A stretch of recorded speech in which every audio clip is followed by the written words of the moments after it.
Bien, ¿estamos listos? Vamos a orar. Señor, gracias. Gracias, Señor, por estos tiempos que nos permites tener, que en verdad ese es el deseo de nuestro corazón, adorarte a ti, solo a ti, reconociendo que eres el único digno de adoración, Señor. Eh, Ayúdanos a entender eso, Señor, y a caminar bajo esa verdad que tú eres el centro de todo, Señor.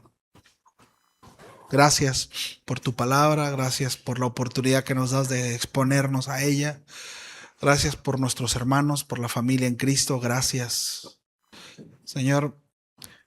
De nuevo nos presentamos reconociéndote como nuestro Dios y reconociendo nuestra necesidad de ti, de tu guía, de tu enseñanza, de la obra de tu Espíritu en nosotros, Señor. Te pedimos todo esto en el nombre de Jesús. Amén. Amén. Bien, hoy vamos a ver la segunda parte del tema No os afanéis, que precisamente vimos la semana pasada. Los textos que vamos a ver esta tarde, esta noche, es Mateo capítulo 6, a partir del versículo 31 al versículo 34. Y a manera de introducción, quiero dar un pequeño repaso o resumen de la semana pasada que vimos acerca de precisamente el afán y la ansiedad, ¿no?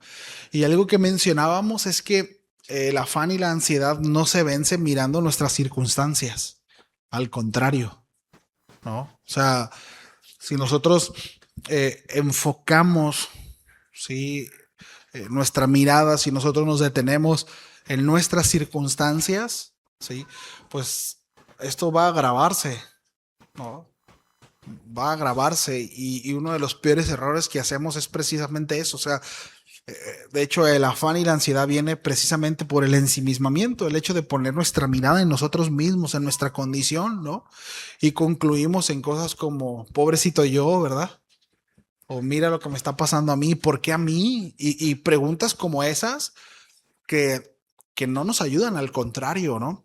Entonces, y muchas veces hay ahorita que están muy famosos los coaching de vida, ¿no? Y saca el campeón que llevas dentro y mira dentro de ti y ve no hay ningún campeón en nosotros dentro. La realidad es que nuestra condición sin el Señor es terrible, ¿sí? Es miserable. Y en nosotros no vamos a encontrar más que egoísmo, más que pecado, al final pecado, ¿verdad? Entonces tampoco se trata de ser optimista, ¿sí?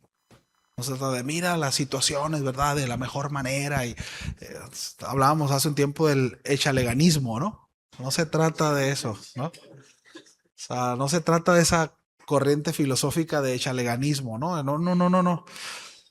El Señor, aprendíamos la semana pasada que precisamente Jesús nos lleva a poner la mirada al Padre, ¿sí? Es decir, no es hacia nosotros mismos, no es poner nuestra mirada a las circunstancias, no es que le echemos ganas, y con esto no quiero decir que el caminar, el peregrinar del creyente no tiene que ver con un esfuerzo. Claro que tiene que ver con un esfuerzo, por supuesto que entra el échale ganas, ¿no? Claro que sí, pero eso no es el centro, ¿no? Y Jesús nos llevaba, ¿no? A eso, a poner nuestra mirada al Padre, en el Señor, ¿sí? Al Rey del reino, ¿no? En el cual vivimos. Entonces Jesús nos llevaba y nos mostraba a las aves del cielo, ¿no? Después nos mostró los lirios del campo. Nos recordó que nuestro Padre conoce nuestras necesidades. Y alguien por ahí podría preguntarse, bueno, si Dios cuida de mí, entonces, ¿cómo debo de vivir? Eh, Hace muchos años yo tuve esta experiencia, se la platico. No es un dogma ni doctrina, pero le platico este testimonio. Eh, Recuerdo en esa ocasión una situación complicada que estábamos viviendo y estábamos en un evento. y yo estaba intentando adorar a Dios, pero no sé si le ha pasado que adora a Dios y de repente su pensamiento, su mirada se va a la situación que está pasando, ¿no? Y me lo sacudía y le decía, Señor, ayúdame con esto. Y la verdad que en vez de estar adorando a Dios, me la estaba quejando y suplicando a Dios que me ayudara con esa situación, ¿no? Y era que nos íbamos, no, estábamos rentando una casa y nos habían pedido la casa donde vivíamos y prácticamente era de ya sálganse porque la vendimos, ¿no? Y cómo le vamos a hacer. Y en ese rato, estoy hablando de minutos, que fue un tiempo en el cual se me hizo eterno. Un primo me manda un mensaje y me dice, oye, este, tu papá me dijo que te pidieron la casa. Fíjate que tengo una casa, vete para allá. ¿No? No sé cuánto estabas pagando de renta, no sé, pero lo que pagabas, ahí nos arreglamos todavía más económico, ¿no? Y inmediatamente me vino un pensamiento al corazón, ¿no? Y fue tú enfócate en mí, tú adórame a mí y yo me encargo de ti, ¿no? Y eso es una lucha constante en la carne, porque el mensaje de Dios siempre es ese. Tú confía en mí, yo me hago cargo de ti, ¿no? Pero nuestra carne siempre quiere ayudarle a Dios, ¿no? Y quiere también ayudarle a cómo hacerse cargo de nosotros mismos. Y bueno, este pasaje precisamente nos habla de eso. Jesús responde en esta segunda mitad en cómo entonces es que debo de vivir, porque no basta solamente con dejar de preocuparnos, ¿no? O sea, no basta con, está bien, entonces, pues me voy a despreocupar, ¿no? Soy bien afanoso, bien preocupón, ¿verdad? Y ansioso y, bueno, el Señor dice que no me preocupe, entonces pues me dejo de preocupar. Pero de repente se puede caer del otro lado también, en donde ni para allá ni para atrás, ¿no? Ni para adelante ni para atrás. Como que no picha, no cacha ni deja batear, ¿no? O sea, nada. Entonces tampoco se trata de eso. Entonces hay que aprender a vivir correctamente. Y es bien interesante porque el Evangelio no solamente, y esto es importante, no solamente nos salva, no solamente nos da el mensaje de la salvación, de la redención, sino también nos instruye en cómo es que debemos de vivir, ¿no? Entonces, es una realidad, ¿no? Que el afán y la ansiedad, de nuevo, no desaparece simplemente dejando de pensar en nuestros problemas, ¿sí? El afán y la ansiedad desaparece cuando nuestro corazón encuentra algo más grande que nuestras preocupaciones. Sí. Y eso es precisamente ese algo, es el reino de los cielos, el reino de Dios. Sí. Acompáñenme por favor ahí al versículo 31 del capítulo 6. Dice, no os afanéis pues diciendo qué comeremos, o qué beberemos, o qué vestiremos, porque los gentiles buscan todas estas cosas, pero vuestro Padre Celestial sabe que tenéis necesidad de todas estas cosas. Jesús se dan cuenta, vuelve a repetir este mandato, está enfatizando, no os afanéis. Dile al que está a tu lado, no te afanes. No te afanes. Es un desafío en este tiempo, Es un desafío no afanarnos, ¿no? Entonces, cuando el Señor repite algo varias veces, no es porque se haya quedado sin palabras, ¿no? O sea, es porque, el Señor sabe lo fácil con lo que nuestro corazón vuelve a caer en el mismo pecado. Y otra cosa es que se nos olvida, ¿no? Y lo que está haciendo aquí el Señor está enfatizando el mensaje. No se afanen, ¿sí? No se afanen. Pero ahora en esta parte del texto añade algo nuevo. Dice, los gentiles buscan todas estas cosas. Ahora, la expresión todas estas cosas no se refiere a cualquier deseo. No se refiere a algún algún proyecto o alguna aspiración humana. No se refiere a eso. No significa riquezas, no significa lujos, no habla de éxito, todas estas cosas, no habla de propiedades, no habla de ascensos o de una vida sin dificultades. Todas estas cosas no es eso, sino se refiere directamente a lo que Jesús ya viene mencionando desde el versículo 25. ¿Qué dice el versículo 25? ¿Qué habéis de comer? ¿O qué habéis de beber? ni por vuestro cuerpo en qué habéis de vestir. Y vuelve a repetirlo en el versículo 31. ¿Qué comeremos? ¿O qué beberemos? ¿O qué vestiremos? ¿Sí? Por lo tanto, todas estas cosas son las necesidades ordinarias y básicas de la vida. Alimento, bebida, vestido, sustento corporal, aquello que el Padre sabe que necesitamos para vivir y para cumplir su voluntad. ¿Sí? Entonces, el contexto es muy importante, ¿verdad? Es decir, Jesús no está abriendo una puerta ilimitada. ¿Sí? No está abriendo una puerta ilimitada. Y ahorita va a cobrar mucho más sentido lo que estoy diciendo. Sino al contrario, lo que está haciendo es cerrar el argumento. Que son dos cosas distintas. ¿Sí? El Señor sabe todas estas cosas porque estos textos de repente se utilizan para precisamente pues, dar un mensaje el cual la Biblia no lo da. No. Para endulzar el oído, ¿no? Entonces, ahora, el Señor dice, los gentiles buscan todas estas cosas. En el contexto, en este caso judío, los gentiles representan a quienes viven sin conocer al Dios verdadero. Sí. Son personas que no tienen pacto, que no conocen las promesas, que no llaman Padre al Creador. Sí. Es decir, hombres ajenos a Dios. ¿Se acuerdan cuando el apóstol Pablo le escribe a los efesios y les dice, porque antes vosotros estaban ajenos a? ¿Sí? Bueno, eran gentiles. A eso se refiere. Los gentiles son los que están ajenos al pacto, ajenos a la promesa, ¿sí? Que no tienen de nuevo a su Creador como Padre. Esto es importante, ¿sí?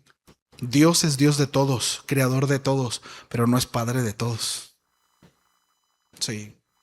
Entonces, a estos hombres ajenos a Dios, es decir, ajenos a sus promesas, dice, buscan todas estas cosas.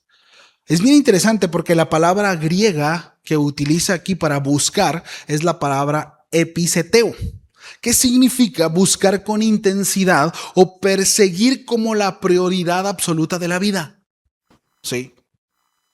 Fíjense cómo dice en Nueva Traducción Viviente, lo traduce así. Esas cosas dominan el pensamiento de los incrédulos. Dominan el pensamiento de los incrédulos. Sí. Ahora, familia, Jesús no condena trabajar por el alimento o el vestido. Por supuesto que no. Lo que condena es hacer de estas cosas el centro de la existencia.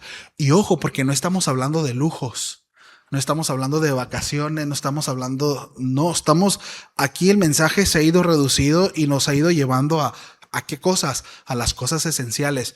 Ni aún las cosas esenciales de la vida pueden tomar el lugar de Dios. Porque es idolatría. Fíjense hasta dónde puede, hasta dónde el Señor. Por eso muchos hablan, no, es que yo predico a Jesús, ¿verdad? Porque otro mensaje es muy duro, pero yo predico a Jesús. Jesús es amor. Hermanos, el mensaje de Cristo era sumamente duro. Era muy tajante. Aún estas cosas, dice, en los incrédulos son su prioridad. Lo que está enseñando es, ni aún las cosas más elementales pueden tomar el lugar de Dios en nuestro corazón. Dios está por encima de eso. Ahora voy a extender la idea, por supuesto. Para el incrédulo es comprensible, ¿no? Digo, si esta vida es todo lo que tiene, es lógico que viva obsesionado con conservarla. ¿Sí? Si para una persona esta vida es todo lo que existe, si no hay esperanza de vida eterna, es completamente lógico que viva obsesionada con las posesiones materiales. Después de todo es lo único que tiene, ¿no? Digo, es la vida misma. Intentará acumular, asegurar y disfrutar todo lo que pueda porque cree que su existencia termina aquí. Y si hoy no disfruto esto que me gusta, pues quizás nunca lo voy a volver a disfrutar, porque tengo solamente una oportunidad. Es el pensamiento. Y repito, para aquel que está ajeno de una vida eterna, de una vida después de esta, es sentido común vivir de esa manera, ¿cierto? Como dice, ¿no? Ahí en traducción, estas cosas dominan el pensamiento de los incrédulos. En su pensamiento es la constante, ¿no? Entonces, es disfrutar todo lo que pueda. Porque, repito, cree que su existencia termina aquí. Pero un hijo de Dios vive otra realidad. Un hijo de Dios no vive para disfrutar la vida aquí. Y se nos olvida a veces, ¿no? Y procuramos disfrutar la vida. No es pecado disfrutar la vida. Entiéndase a lo que quiero decir. No estoy hablando de una cuestión de actitud. Estoy hablando de lo que está en el corazón, ¿no? Pero el Hijo de Dios no vive para controlar, para acumular, no vive para garantizar el mañana, no vive precisamente intentando, ¿verdad?, resolver su vida, para que resuelvas tu vida. Es que no tengo resuelta la vida, brother. Y de repente hay ese tipo de pensamientos. Y ya hemos enseñado, no estamos hablando que no hay que ser diligentes, no estamos en contra del ahorro, no estamos en contra de la planificación económica, no estamos hablando de eso. De nuevo, y quiero ser muy enfático, porque Jesús es lo que está enseñando. El corazón. No. El creyente no vive para eso, vive confiado en un Padre que ya conoce sus necesidades. Observe lo que Jesús dice, vuestro Padre sabe.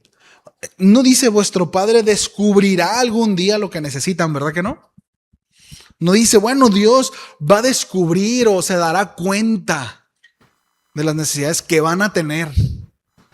El Señor en su momento, a ver cómo le hace, ¿no? Él lo va a resolver. No dice eso Jesús, dice vuestro Padre sabe. Él sabe. Antes de que tú ores, Él sabe. Antes de que tú llores, Él sabe. Antes de que aparezca el problema, Él ya lo sabía. Y eso significa que Dios resuelve todo, pero no necesariamente como nosotros queremos, sino a su manera. Sí. Significa, ¿verdad?, que el Señor nunca será sorprendido, como ya hemos mencionado en otras ocasiones, ¿no? No es como que, ay, a ver cómo le hacemos, ¿verdad? Se metió en esta bronca y, ay, el rodo, a ver cómo le hago. Dios no está así, ¿verdad? Ay, mire, no. Dios tiene todo en control, sí. Y muchas veces nuestra ansiedad, nuestro afán, revela que vivimos más como huérfanos que como hijos de Dios. Ajenos a un Padre. No. Y no hablo por lo que tenemos o no tenemos, sino por lo que hay en el corazón.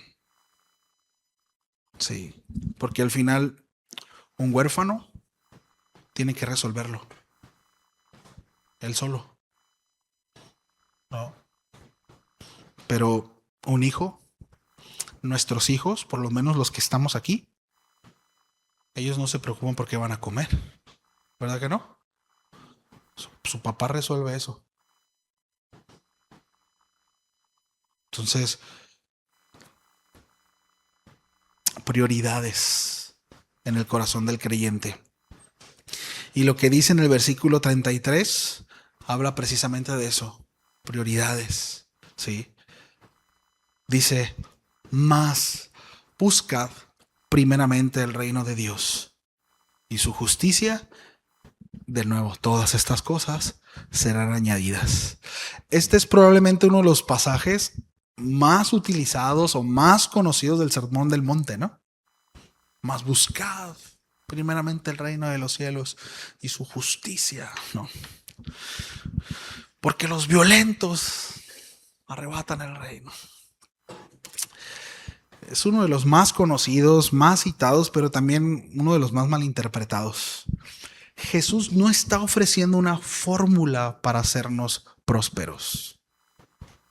Sí. No es la fórmula para que no nos falta lo que queremos o para obtener lo que deseamos. No. No está diciendo pon a Dios primero y Él te dará todo lo que quieras. No está diciendo eso. Sí, está diciendo algo mucho más profundo. La palabra buscad está en tiempo presente e implica una acción continua. Esta frase bien se podría traducir como mantengan como prioridad constante el reino de Dios. ¿Recuerdan esa frase, la constancia en el pensamiento del que no conocía al Señor? En su pensamiento constante están todas estas cosas, pero en el pensamiento del Hijo de Dios, la constancia es el reino de los cielos. ¿Sí lo vemos? Sí. Mantengan como prioridad constante el reino de Dios. ¿Qué significa buscar el reino? Bueno, significa vivir bajo el gobierno de Cristo. Que nuestras decisiones, nuestro trabajo, nuestro matrimonio, nuestro tiempo estén sometidas al Rey. Sí. Buscar su justicia significa desear una vida que refleje el carácter de Cristo. Es buscar primero la santidad antes que la comodidad. Y muchas veces no es así. Preferimos todo antes que la santidad. Y de nuevo, y creo que era la semana pasada que lo mencionábamos, y andamos buscando esos huequitos, ¿no? De decir, esto no es tan malo. Pero no me edifica. Pero no estoy buscando el reino. No estoy viviendo como un hijo del reino. Y sé que si usted ha nacido de nuevo, sabe a lo que me refiero. Porque en la mayoría de las veces nos vemos afanados, tristes, afligidos, cuando dejamos a un lado el reino de Dios.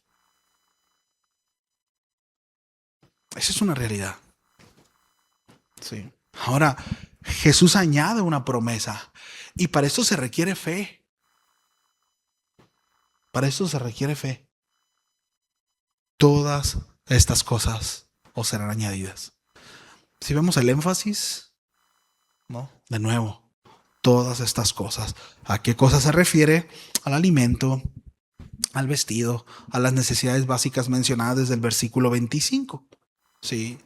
Cristo no promete lujo. Y miren, usted se mete por ahí a redes sociales a buscar enseñanzas respecto a esto, y hay tantos que utilizan este texto para hablar acerca de cosas que no dice. No te da oportunidad el texto. Es muy enfático Cristo en cuanto a eso. Todas estas cosas son las cosas esenciales para la vida. Sí. Si nuestro pensamiento constante está en buscar el reino de los cielos, que sea nuestra prioridad, el Señor se encargará de todas esas cosas. De nuevo, no promete ausencia de dificultades, promete la presencia fiel del Padre en medio de ellas. Sí. Y muchas veces cometemos el error de buscar primero el dinero para después servir a Dios. Otros buscan primero la estabilidad para poder después obedecer. Y Jesús invierte completamente el orden. No dice, busca primero tus necesidades y después mi reino. ¿Cuántas veces no condicionamos nuestro servicio al Señor? Oh, Señor, es que si estuviera en esta condición, Señor, si tuviera un mejor trabajo, si mi posición económica, si saliera de este pendiente. El Señor dice, no.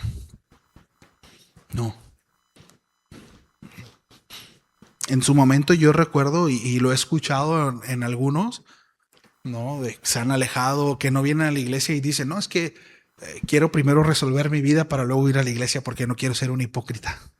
¿Han escuchado ese argumento? En su momento fue la carta que llegué a utilizar, ¿no? Que no quería dejar mi pecado.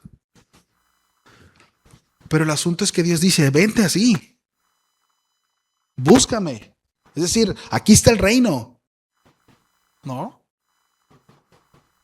Ahora, entiéndase, ¿no? Aquí en ese sentido no habla de los incrédulos, está hablando a creyentes.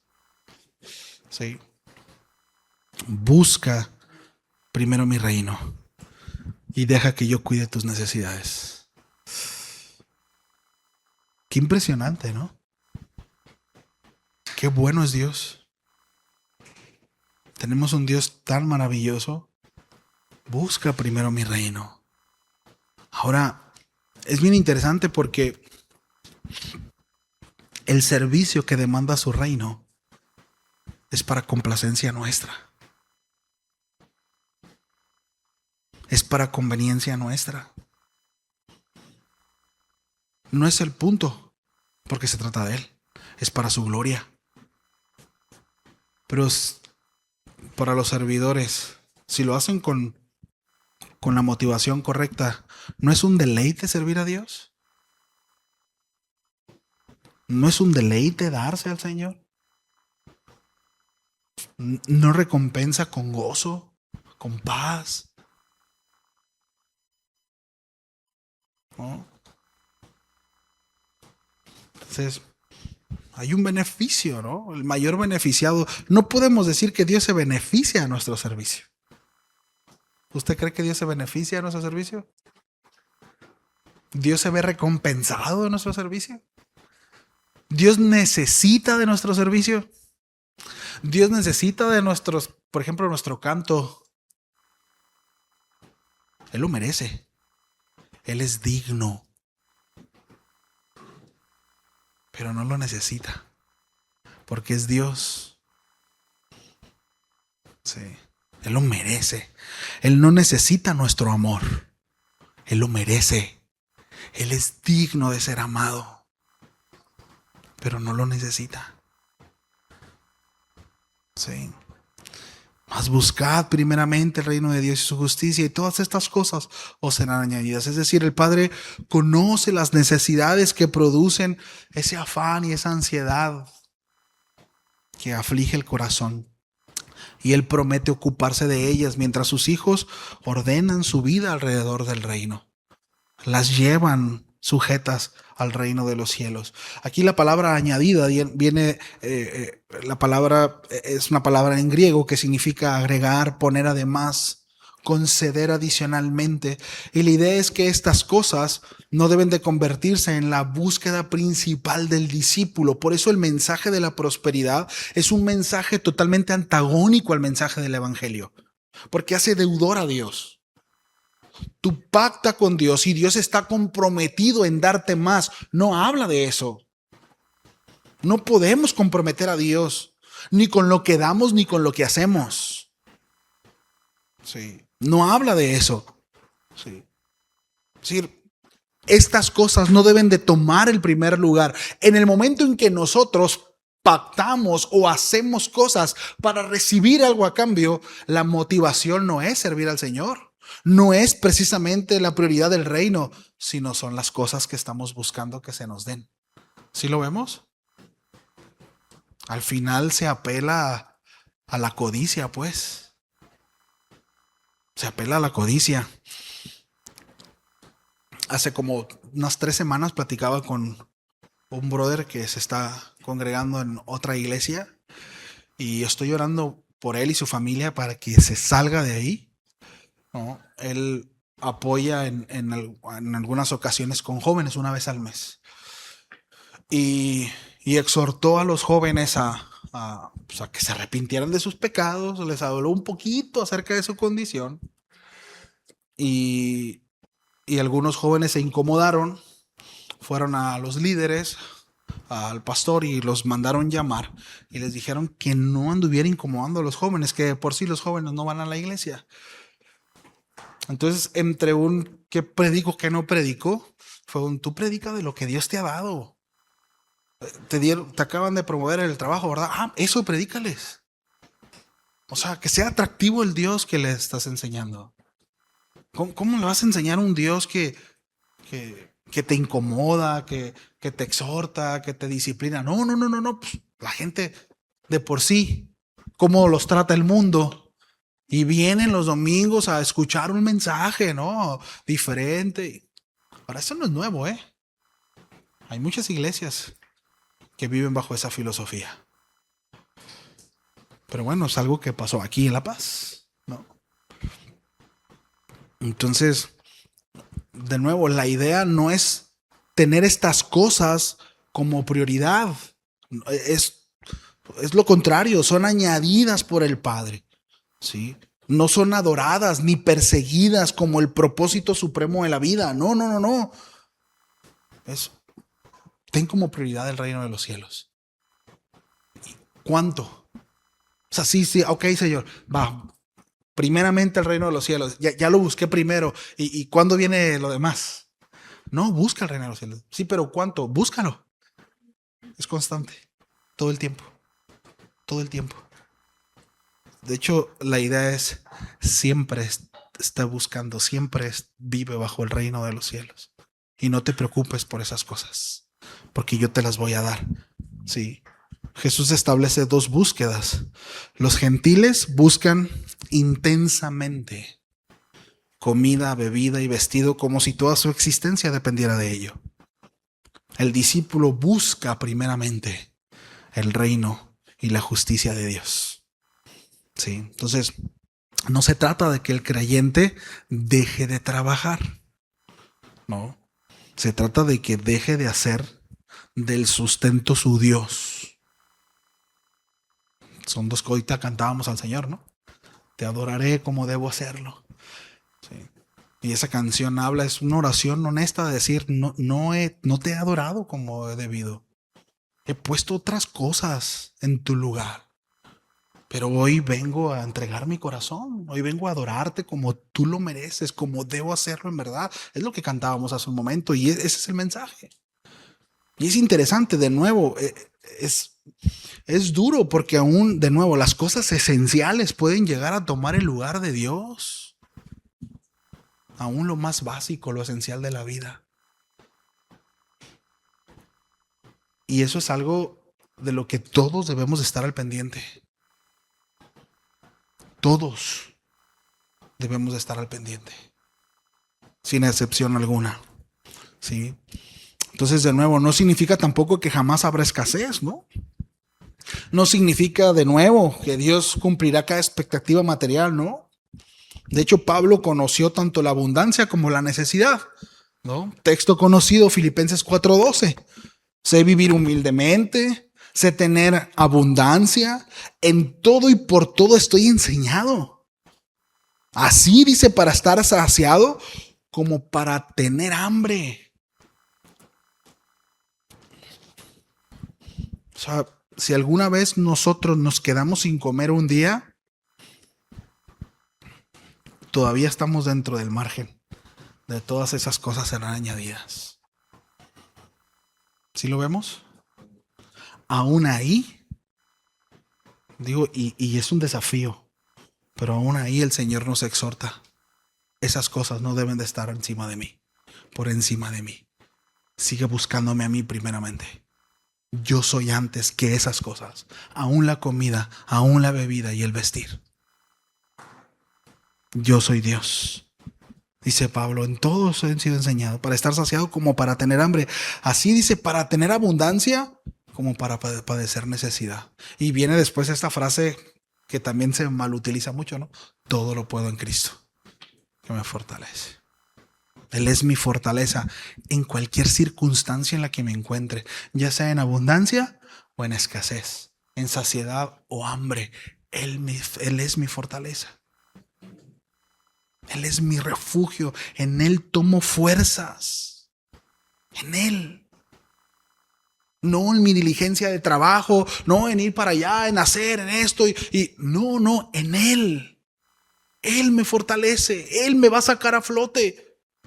Hago lo que tengo que hacer, lo que me toca, lo que me corresponde. Seré diligente, responsable, trabajaré lo que me toca. Pero Él es quien me fortalecerá, Él es quien me proveerá, Él es quien dará lo necesario a su tiempo, a su momento y a su forma. Porque tu palabra lo dice, Señor, lo creo. Sí. ¿Cuántos dicen amén? Entonces, ahora la fidelidad de Dios no siempre se manifiesta dándonos más, ¿no? Mencionábamos, ¿no? La semana pasada, estreno algo y Dios es bueno, ¿ah? Y está bien, gracias a Dios, ¿no? Si puedes comprar algo nuevo, está bien. Pero si no estrenas nada, también Dios es bueno, pues. Sí. Entonces, en ocasiones, la fidelidad de Dios se manifiesta sosteniéndonos con menos, sin permitir que nuestra fe sea destruida. Ahora, Jesús mismo no tuvo una vida de lujo. De hecho, él dijo ahí en Mateo 8:20, más adelante lo vamos a ver, pero dice, las zorras tienen guarida y las aves del cielo nido, mas el Hijo del Hombre no tiene dónde recostar su cabeza. Él vivía al día. Entonces, este texto aquí de Mateo 6:33, pues no puede de nuevo convertirse en una fórmula de prosperidad sin contradecir la vida del propósito de Cristo. Es incongruente al mensaje del Evangelio. Totalmente incongruente. Sí. Versículo 34. Así que no os afanéis, una vez más. Ahora, la semana pasada lo decíamos y lo repito. A sus discípulos les está diciendo eso. A nosotros nos está diciendo esto. No os afanéis por el día de mañana, porque el día de mañana traerá su afán. Sí. Basta a cada día su propio mal. Sí. Jesús concluye con una enseñanza profundamente práctica, ¿no? No nos pide ignorar el futuro, no nos pide que no consideremos las situaciones que vienen, no nos pide, ¿verdad? Que vivamos no. Lo que nos pide es que no vivamos en el futuro, ansiosos por el mañana, afanados por el mañana. Son dos cosas distintas. Sí. El mañana tiene desafíos y el Señor no lo niega, pero también el mañana tendrá su propia gracia. Dice que su misericordia es nueva cada mañana, ¿no? Hoy tenemos la gracia para hoy, ¿no? Hoy el Señor nos ha dado su gracia para hoy, ¿sí? Cuando llegue mañana, bueno, Dios nos dará la gracia para mañana, ¿sí? Su misericordia para mañana. Entonces, muchas veces el afán y la ansiedad intenta, ¿verdad?, cargar los problemas, echarlos al hombro. Y como mencionábamos también la semana pasada, ¿no? Problemas que ni siquiera han llegado. Es que va a pasar esto y esto y esto y va a ser así. Y a veces ni llegan ese tipo de problemas. No, el Señor nos libra a veces de ellos. Entonces, la fe, familia, recibe la gracia que Dios entrega para el día a día. Y este es un mensaje que está en toda la escritura. ¿Recuerdan cuando Israel aprendió esta lección en el desierto? Sí. El maná descendía diariamente, pero no podían acumularlo para varios días. El Señor le dijo, vas a tomar lo que vas a comer hoy. ¿Por qué, familia? Porque Dios quería enseñarles dependencia diaria. ¿Sí lo ven? Pero si no guardo y mañana. Y Dios, no. Y de hecho dice la escritura que algunos que quedaba por ahí de sobra, se secaban, los echaba a perder. Sí. Era necesaria, ¿verdad?, el maná que el Señor les daba del día. Qué bueno es Dios, ¿sí? Bueno, lo mismo está enseñando Jesús cuando nos dijo, el pan nuestro cada día, dánoslo hoy. Cuando estaba enseñándonos, ¿no?, a orar. Entonces, ¿qué es lo que Dios quiere hacer con sus hijos? ¿Qué es lo que Dios quiere hacer con los del reino? ¿Cómo gobierna el Señor? Bueno, en una dependencia total de Él. Sí. Dios forma hijos que dependen de Él un día a la vez. Un día a la vez. Va, que se le vino a la cabeza, ¿no? Un día a la vez, ¿sí? Tal vez hoy estás cargado por preocupaciones, situaciones, cargados por las situaciones que vives hoy y quizás también cargado por las situaciones que piensas que vendrá la próxima semana, ¿no?, o por el próximo año, o por tu retiro, o por tus hijos, o por tu salud, por tu trabajo. Jesús nos dice, vuelve el día de hoy. Sí, vuelve el día de hoy. No te preocupes por el mañana, no vivas en el mañana. Descansa en mí, obedece hoy, ora hoy, confía hoy, ama hoy, ¿sí? Y dejemos que el mañana, ¿sí?, Bueno, esté gobernado por aquel que está en el mañana, el eterno. Nosotros no estamos ahí, Él sí. Él ya está en el mañana. Él ya conoce el final de nuestros días, familia. Sí. Nosotros no. Nosotros no lo conocemos. Conclusión, ¿me ayudan? Ajá, por favor.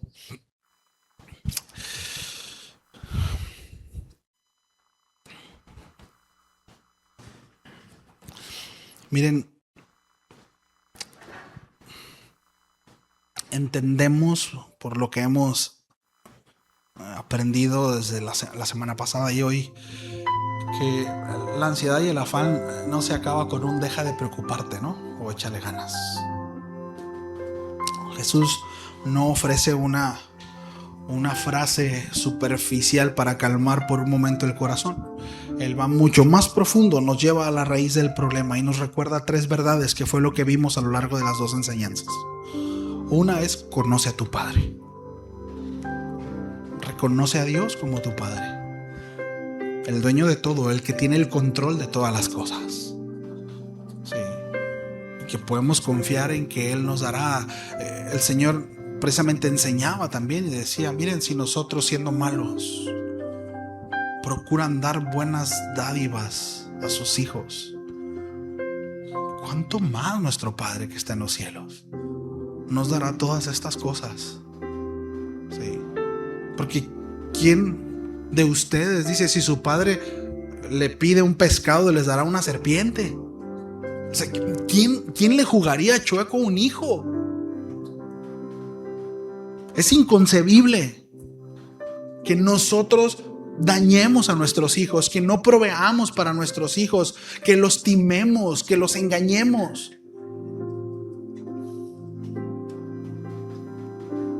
Bueno, si ustedes son malos y no hacen eso con sus hijos, ¿cuánto más nuestro Padre? ¿Cuánto más? Y quizás alguno viene o conoció o tuvo la experiencia de estar en un fraude, ¿no?, de la iglesia y en donde hicieron a Dios deudor, y en el nombre de Dios le dijeron: mira, como tú donaste tanto, hiciste tanto, Dios te va a dar. Pero ese no es Dios. Ese no es el Dios de la Biblia. Porque es el caso de muchos. Es el caso de muchos. Pero Jesús empieza y nos lleva a: conoce a tu Padre. Levanta tu mirada al cielo. Deja de ver tu condición. Deja de ver lo que quieres o lo que no tienes o lo que crees tú necesitar, y pon tus ojos en el Padre. En tu Padre, que te dará todas las cosas que necesitas. ¿Sí? Segundo punto es: busca su reino. Búscalo. Que la constante en tu corazón y tu pensamiento sea hacer su voluntad. Buscad primeramente el reino de los cielos, con la certeza y la confianza de que todo lo demás será añadido. Todo lo necesario. ¿Sí? Y por último, vive un día a la vez. Vive un día a la vez. Sí. No podemos controlar el mañana. No podemos, ni siquiera sabemos. No, de hecho, Santiago exhorta fuertemente, ¿no? Dice: aquellos que dicen mañana haremos y dispondremos y haremos negocios. Dice: no saben. Si Dios quiere, si Dios permite, podemos hacer eso. Si está en la voluntad del Señor. Vivir solo por hoy, ¿no? Dejemos de intentar controlar cada detalle. Es muy frustrante cuando intentamos controlar las cosas y no nos funciona, no nos sale como queremos. Dejemos de intentar controlar cada detalle y confiemos en el Señor. Entonces experimentaremos esa paz que el Señor da. Descansar en Él, ¿verdad? El Rey sigue sentado en su trono. A Él nada se le escapa. A Él nada lo sorprende. Nada amenaza su gobierno. Nada amenaza su gobierno. Sí. Entonces, de nuevo, tal vez no conocemos qué traerá el mañana, pero sí conocemos al Dios que ya está en el mañana. Y eso cambia por completo la manera en que nosotros enfrentamos la vida. Sí. porque nuestra confianza no está basada precisamente en la ausencia de problemas o en las circunstancias, sino en la presencia fiel de Dios. Y quiero leerles Romanos 8:32, ¿sí? Que la semana pasada también concluí con este mismo texto. Esta es la mayor evidencia de que podemos confiar en el Señor. Esta es la mayor evidencia de que nosotros podemos tener por el fiel al Señor. Y el apóstol Pablo lo dice así: el que no escatimó ni a su propio Hijo, sino que lo entregó por todos nosotros. Dice, ¿cómo no nos dará también con Él todas las cosas? Y todas las cosas, entiendas en el contexto, todo lo necesario. Si el Padre entregó a su Hijo para salvarnos, no podemos pensar que ahora será indiferente a nuestras necesidades. Él sabe nuestras necesidades. Si ya proveyó la necesidad primaria, la más profunda, el perdón de nuestros pecados, la reconciliación con Él, bueno, también podemos descansar de que Él sostendrá nuestras vidas cada día. Cada día. Sí. Todo el tiempo. Quizá no siempre nos dará lo que queremos, pero sí responderá en el momento para lo que necesitamos. ¿Sí? Jamás dejará de ser fiel. Entonces, respondiendo a la pregunta ¿cómo debo de vivir? Bueno, nos corresponde nada más, y con esto termino: obedecer, confiar y buscar el reino. ¿Sí? Así como cada uno de estos puntos. Oramos a Dios. ¿Sí? Dios, muchas gracias. Gracias por tu palabra, Señor. Es un desafío, y hemos de abrir nuestro corazón y a sincerarnos contigo, Señor. Que es un desafío y que cuesta, Señor. Sobre todo en estos tiempos. Ayúdanos. Danos de tu gracia. Danos de tu favor, Señor, para poder descansar en ti. Oro por los varones, por los proveedores, Señor, de cada hogar, cada casa. Mis hermanas que están solas, Señor, que son proveedoras también, que necesitan trabajar para llevar el sustento a sus casas. Oro para que tú, Señor, nos dé sabiduría y nos ayudes a mantenernos con fe, a descansar, Señor, en lo que nos das, en la provisión y en ser diligentes, Señor, en la administración de lo que tú pones en nuestras manos, a ser buenos mayordomos. Ayúdanos, Señor. Y oro también, Señor, para quienes de alguna manera tienen la facultad, pueden, Señor, bendecir a otros, Señor, que así sea. Sí, que haya generosidad en el corazón. Que así como tú demandas, Señor, a los siervos ser buenos trabajadores, diligentes y trabajar como para ti, Señor, también a los dueños de empresas, y no solo aquí en la congregación, Señor, hablo en la iglesia en general, que haya generosidad y que sean buenos patrones, Señor, que sean generosos. Queremos honrarte en todo lo que hacemos, Señor, poder tener tu carácter, tener tu corazón. Ayúdanos, Señor, con eso, por favor, en el nombre de Jesús. Amén.